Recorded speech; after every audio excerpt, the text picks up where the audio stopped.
ఇక డీటెయిల్స్ లోకి వెళ్తే బీజేపీ బీఆర్ఎస్ రెండు ఒకటేనని రామగుండం కాంగ్రెస్ పార్టీ అభ్యర్థి ఎంఎస్ రాజ్ ఠాగూర్ అన్నారు. పెద్దపల్లి జిల్లా రామగుండం సింగరేణి ఏరియా అర్జీటు బొగ్గు గనులపై ఐఎన్టీయూసీ నాయకులు జనక్ ప్రసాద్, కార్పొరేటర్ శంకర్ నాయక్ తో కలిసి రాజ్ ఠాగూర్ ప్రచారం నిర్వహించారు. ఈ సందర్భంగా ఆయన మాట్లాడుతూ కేంద్ర రాష్ట్ర ప్రభుత్వాలు సింగరేణి ప్రైవేటీకరణ, కాంట్రాక్టీకరణను ప్రోత్సహిస్తూ కార్మికుల హక్కులను కాలరాస్తున్నాయని ఆరోపించారు.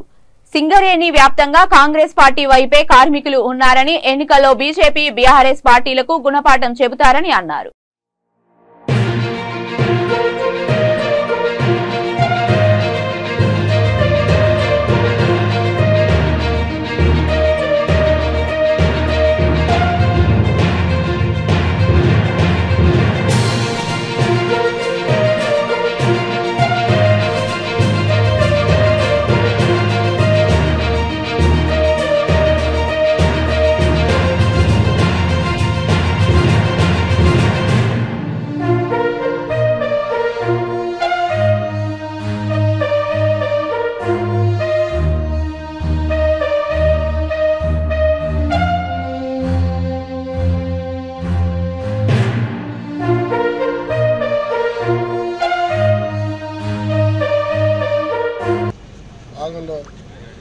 కార్మికులు నష్టం చేస్తున్న తీరును ప్రజలందరికీ, ఇక్కడ కార్మిక బంధువులకు అందరికీ తెలుసు.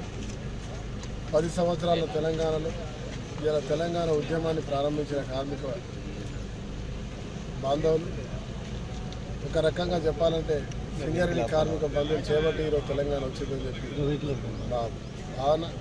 మరి అలాంటి త్యాగమూర్తుల అందరినీ కూడా మోస పెడుతూ, అనేక రకాల ఇబ్బంది పెడుతూ 50 సంవత్సరాల పూర్తి పని చేసి తన పిల్లల ఉద్యోగాల గురించి ఆ కార్మికుడు స్వయంగా 5 నుంచి 10 లక్షలు 15 లక్షలు కట్టాల్సిన పరిస్థితి ఇవాళ డిపెండెంట్ ఉద్యోగాలు రావడం.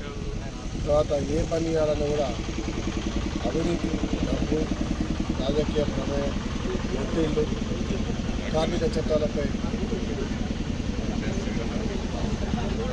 ఎన్నైనటువంటి ఒత్తిడి తీసుకొచ్చేటువంటి వ్యవస్థను ఇవాళ బీఆర్ఎస్ పార్టీలో చేస్తున్న అవినీతి స్థానికంగా ముఖ్యంగా రామగుండం ప్రాంతంలో ఒకసారి పాపం అంటే శాపం జరిగినట్టుగా ఈ రామగుండాన్ని నగరంగా మహానగరంగా మారాల్సిన నగరం ఇవాళ బొందలగడ్డగా చేసిన తీరు, ఏదైతే కేసీఆర్ ఇచ్చిన మాట ఏ ఒక్క మాట కూడా నిలబెట్టుకోకపోవడం, మరి ఇవన్నీ దృష్టిలో పెట్టుకొని ఈసారి కార్మిక బంధువులు అందరూ కూడా తప్పకుండా కాంగ్రెస్ పార్టీకి చేయి గుర్తు కోటేసి గెలిపిస్తారని భావిస్తాను. ఇంకా మాట ఇస్తాను.